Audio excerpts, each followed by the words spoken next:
स्थल पर करीब 7 फीट तक बर्फ जम गई है। यहां पर सेना, आईटीबीपी, एसडीआरएफ, एनडीआरएफ का रेस्क्यू ऑपरेशन जारी है। 24 घंटे हो गए। 24 घंटे से 22 मजदूर अभी भी यहां पर फंसे हुए हैं। कुल 55 में से 33 लोगों का सफल रेस्क्यू कर लिया गया है। मौसम ठीक होते ही रेस्क्यू ऑपरेशन में फिर से तेजी आएगी। स्टैंड बाय पर सेना है। सेना का MI-17 हेलीकॉप्टर रखा गया है स्टैंड बाय पर, यानी कि जैसे ही जरूरत पड़ेगी वैसे ही MI-17 हेलीकॉप्टर का इस्तेमाल किया जाएगा। रेस्क्यू ऑपरेशन में काफी ज्यादा दिक्कत मौसम की वजह से आ रही है। यहाँ जहां 55 मजदूर फंसे वहां 33 को निकाल लिया गया, लेकिन 22 अभी भी फंसे हैं। घटनास्थल पर 7-7 फीट तक बर्फ जम गई है। अंदाजा आप लगा सकते हैं कि क्या हाल वहां पर है।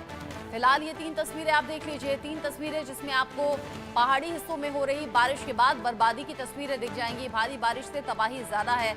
मलबे में जहां तहां लोग फंस गए हैं, कई गाड़ियां फंस गई हैं। राहत और बचाव कार्य में यहाँ पर टीमें लगी हुई हैं, जुटी हुई हैं। ऐसे में एवलांच का खतरा भी बढ़ा हुआ दिखा। रुद्रप्रयाग और पिथौरागढ़ में तो रेड अलर्ट जारी किया गया है इस मौसम को देखते हुए।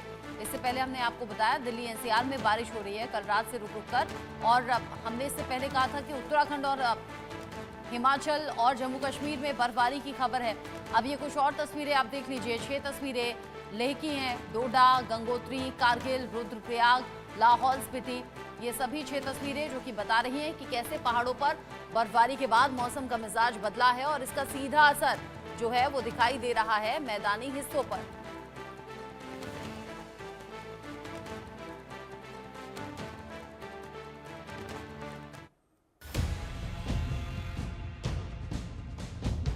उत्तराखंड के चमोली में टूटा बर्फ का पहाड़, देखते देखते बहने लगी बर्फ की नदी।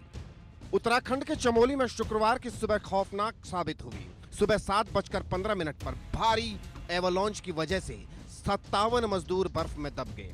घटना चमोली के माणा गांव में हुई। एवलांच की सूचना मिलते ही प्रशासन हरकत में आ गया और राहत बचाव कार्य शुरू कर दिया गया। दरअसल BRO यानी बॉर्डर रोड ऑर्गेनाइजेशन की टीम चमोली बद्रीनाथ हाईवे पर माणा और बद्रीनाथ के बीच बर्फ हटाने का काम कर रही थी। तभी बर्फ का पहाड़ टूटा और 57 मजदूर, 8 कंटेनर और एक शेड के अंदर दब गए।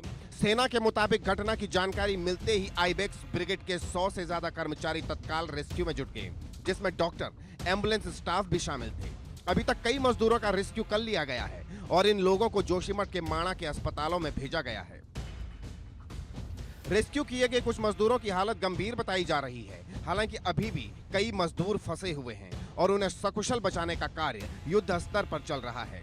मजदूरों के फंसे जाने की खबर के बाद सीएम धामी ने मजदूरों को बचाने के लिए अधिकारियों को जरूरी निर्देश दिए और उन्होंने घटना को लेकर पत्रकारों से भी बातचीत की। हमारे 57 श्रमिक उसमें फंसे थे और एवलांच आने से इसमें से 16 को सुरक्षित निकाल लिया गया है। बाकी के लिए सब प्रयास चल रहे हैं। सभी प्रकार की तैयारियां यहाँ पर कर ली गई। एम्बुलेंस से लेकर ITBP की मदद ली जा रही है, अन्य संस्थाओं की मदद ली जा रही है। आपदा प्रबंधन विभाग हमारा पूरी तरह से सक्रिय, जिला प्रशासन और हम लोग स्वयं सभी लोग लगातार संपर्क में हैं और हमारा प्रयास है कि सभी को सुरक्षित जल्दी से जल्दी बाहर निकालें। जहां मजदूर फंसे हैं वहां सेना के मुताबिक 5 कंटेनरों का पता लग चुका है, जबकि 3 कंटेनरों की तलाश अभी जारी है। सेना के अलावा NDRF, SDRF, ITBP और BRO की टीमें मौके पर रही। कुछ लोगों को वहां से रेस्क्यू भी कर लिया गया है और कुछ लोग जो अभी मिसिंग हैं उनके बारे में वहां पे राहत और बचाव कार्य जारी हो गया है। पास में ITBP की टीम है और आर्मी की टीम के साथ भी हम लोग कोऑर्डिनेट कर रहे हैं। जोशीमठ से जो हमारी SDRF की टीम है वो आगे मूव कर गई है, पर इस एरिया में इस समय भारी बर्फबारी चल रही है, जिस कारण लामबगड़ के आगे रास्ता अवरुद्ध है, पर फिर भी प्रयास करके ये टीम जल्दी पहुंचेगी। और सहजदरा हेलीपैड पे हमारी एक टीम रेडीनेस में है कि जैसे ही मौसम खुलता है तो हम अपनी जो हाई ऑल्टीट्यूड टीम है उसको भी वहां से एयर ड्रॉप करा सकते हैं। माणा और माणा पास के बीच में एक अवलांच की सूचना प्राप्त हुई है, जहां BRO एजेंसी के अराउंड 57 लेबर्स काम करते हैं बर्फ हटाने का, वो कैंप्ड थे वहां पे। और हमारी जो टीम्स हैं वो मोबिलाइज हो गई हैं, आर्मी, आईटीबीपी, एसडीआरएफ और एडमिनिस्ट्रेशन की टीम। एक्टिव रेनफॉल है हमारे डिस्ट्रिक्ट में और हायर डिस्ट्रिक्ट में एक्टिव स्नोफॉल है, तो इसलिए हम हेली सर्विसेज अभी यूटिलाइज नहीं कर पा रहे हैं और मूवमेंट में भी डिफ़िकल्टी हो रही है। और वहाँ कोई सेटेलाइट फ़ोन और अन्य ऐसे कोई उपकरण उपलब्ध नहीं होने के कारण स्पष्ट कम्युनिकेशन वहाँ नहीं हो पा रहा है हम लोगों का उनसे।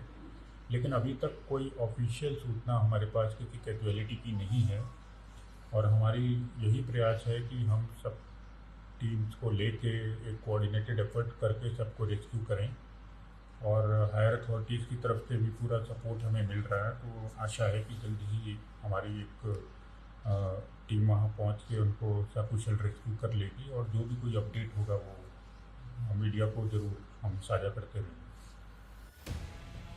आप इन खौफनाक तस्वीरों को देखिए, कैसे बर्फ की नदी बह रही है और किस तरह मजदूरों को सुरक्षित निकालने की कोशिश की जा रही है। पूरा इलाका जैसे बर्फ से ढक गया है और इस व्यक्ति को देखिए किस तरह सुरक्षित बचाया गया।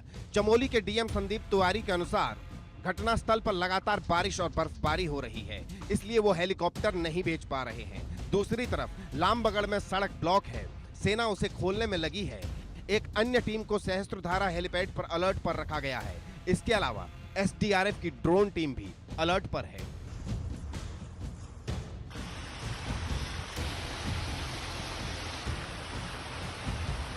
उत्तराखंड में भारी बारिश का अलर्ट। इधर मौसम विभाग ने 28 फरवरी की देर रात तक उत्तराखंड में भारी बारिश का अलर्ट जारी किया है। इस कारण चमोली में मुश्किलें थम नहीं रही हैं।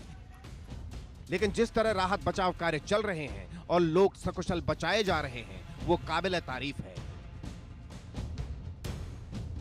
Bureau report, India news.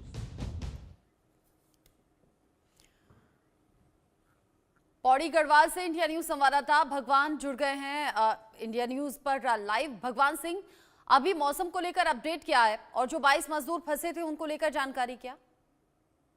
जी बिल्कुल, जिस तरह से उत्तराखंड के मुख्यमंत्री पुष्कर सिंह धामी हर पल पल के अपडेट जो लिया जा रहा है आपदा कंट्रोल रूम से, और साथ ही साथ कल क्या आपको बताया कि उत्तराखंड के मुख्यमंत्री पुष्कर सिंह धामी 3 बार आपदा कंट्रोल रूम में गए थे। कहीं ना कहीं उनको कितनी चिंता है हमारे देश के जो जवान जो वहाँ पे जो मजदूर जो फंसे हैं, और देश के जवान जो हमारे कहीं ना कहीं मतलब एक तरफ से आपने देखा होगा कि उन्होंने जो कल रात जैसे उन्होंने अभी वहाँ पे जो लोग फंसे हैं उनको जो 33 लोगों को जो निकाला गया है और 22 लोगों को अभी है जो उनको निकाला जा रहा है। और साथ ही साथ सुबह से ही वहाँ पे जैसे अभी मेरी वहाँ के स्थानीय कुछ लोगों से बात हुई, हालांकि अभी थोड़ा मौसम ठीक है और जैसे ही मौसम बिल्कुल सही हो जाएगा उसके बाद वहाँ पे जो लोग फंसे हुए व्यक्ति है जो मजदूर है उनको भी निकाला जाएगा। जिस तरह से इंडिया न्यूज आपको जो वहाँ फंसे हुए हैं उनकी जो लिस्ट दिखा रहा है, कहीं ना कहीं मतलब एक तरफ से प्रशासन के पास जो थे उसमें से बताया जा रहा है कि 2 लोग छुट्टी पे थे, 2 लोग छुट्टी पे थे, बाकी जो वहाँ पे 55 लोग थे वो 55 लोग वहाँ पे जो लिस्ट से आई है तो कहीं ना कहीं एक बड़ा है। और 33 जो उनकी जो आई है लिस्ट आई है कि जिनको निकाला गया है उनकी लिस्ट भी बता दी गई है। साथ ही साथ जिस तरह से जिला प्रशासन के संदीप तिवारी की बात करें, जिलाधिकारी की, तो उन्होंने कहा है कि कहीं ना कहीं एक जो ये खबर है एक तो वैसी खबर है इससे पूरा प्रदेश नहीं पूरा विश्व एक, क्योंकि जो हमारा जो पहाड़ी क्षेत्र है और ये क्योंकि एक नेशनल जो ये खबर बन चुकी है और नेशनल मुद्दा एक बन चुका है कि कहीं ना कहीं जहां एक तरफ पहले तो मजदूरों को जो जहां पता था तो इतनी बड़ी क्षेत्र में वो होने वाली घटना, क्योंकि बारिश मौसम विभाग का अलर्ट जारी किया था तो क्यों नहीं वहां पे पहली व्यवस्था की गई थी कि ताकि जो इन लोगों को ऐसे काम पे क्यों वहां पे रखा गया था कि जो उस समय इस तरह से घटना जो सामने मिल रही है। सवाल बड़े गंभीर होते हैं। अब जो ठेकेदार है उनके क्या खिलाफ अब विभाग जिला प्रशासन हो चाहे उत्तराखंड सरकार हो उन पे एक्शन ले पाती है या नहीं ले पाती है। लेकिन यही है, हम इंडिया न्यूज के माध्यम से यही सबके लिए दुआ करेंगे कि जो लोग बचे हुए लोग जो फंसे हुए लोग हैं वो सुरक्षित निकल जाए, जैसे हमारे 33 मजदूर निकले हैं वैसे उसी तरह से निकल जाए। जिस तरीके से आपने कहा कि 33 जैसे निकले हैं, बाकी फंसे हुए 22 भी निकल जाएं, ये कोशिश है। साथ ही साथ सरकार की नजर है, खुद मुख्यमंत्री देख रहे हैं कि ऑपरेशन कैसा चल रहा है। मौसम अभी कैसा है ये बताइए भगवान सिंह, और साथ ही ये बताइए क्या मौसम की वजह से दिक्कत आ रही है आम लोगों को भी और रेस्क्यू ऑपरेशन में भी? जी बिल्कुल, जिस तरह से कल वहां पे जिला प्रशासन के अधिकारी संदीप तिवारी ने कहा है कि यहाँ पे मौसम के खराब होने के कारण से कहीं ना कहीं देखिए कोई भी काम अगर बारिश होती है तो हर चीज में दिक्कत बाधा आ जाता है, क्योंकि वहां पे वैसे ग्लेशियर जिस तरह से जो एक्सक्यूज तस्वीर आपको इंडिया न्यूज दिखा रहा है, जो आप समझ सकते हैं कि जब ग्लेशियर आ रहा है तो कहीं ना कहीं जिस तरह से भयावह रूप से आ रहा है उससे साफ अंदाजा लगा सकता है कि आदमी देखा जा सकता है कि कितनी सेकंड के पल की मतलब बचने की मुश्किलें जो होती है वो कितना सेकंड का होता है। जब जिस तरह से देखा जा रहा है वही बात करें तो इस समय मौसम का थोड़ा सा, हालांकि पौड़ी में तो फिलहाल ठीक है, लेकिन जब अभी मेरी बात हुई वहाँ पे तो थोड़ा मौसम वहाँ पे वैसा है। लेकिन अब जहाँ तक मुझे सूत्रों से खबर मिली है कि जल्द इस पे हेलीकॉप्टर भी वहां पहुंच सकते हैं, कि जहाँ पे जो, क्योंकि वो इतनी देर तक अगर बर्फ के अंदर उसके अंदर फंसे हुए हैं तो भाई एक बड़ा सवाल है, और किस तरह से वो बेचारे वहां पे रहे होंगे। कहीं ना कहीं 57 मजदूरों में जो 32 तो निकाल गए, लेकिन जो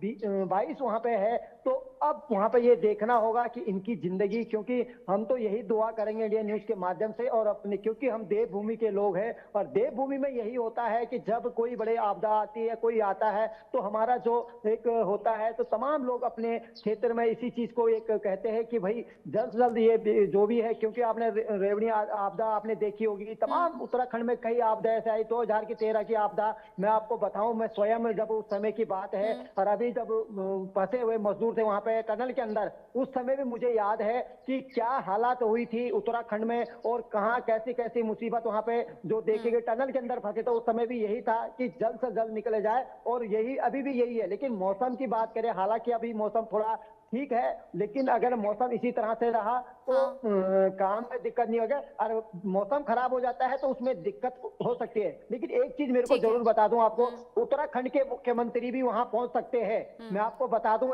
मेरे को जो उत्तराखंड के मुख्यमंत्री है पुष्कर सिंह धामी, वहां जहां पे घटना है वहां उस क्षेत्र में हेलीकॉप्टर के द्वारा जायजा भी लिया जा सकता है। आप बता रहे हैं बड़ी जानकारी कि जहां रेस्क्यू ऑपरेशन चल रहा है वहां पर खुद मुख्यमंत्री भी पहुंच सकते हैं या फिर हेलीकॉप्टर से जायजा ले सकते हैं किस तरीके से ये रेस्क्यू ऑपरेशन आगे जारी है।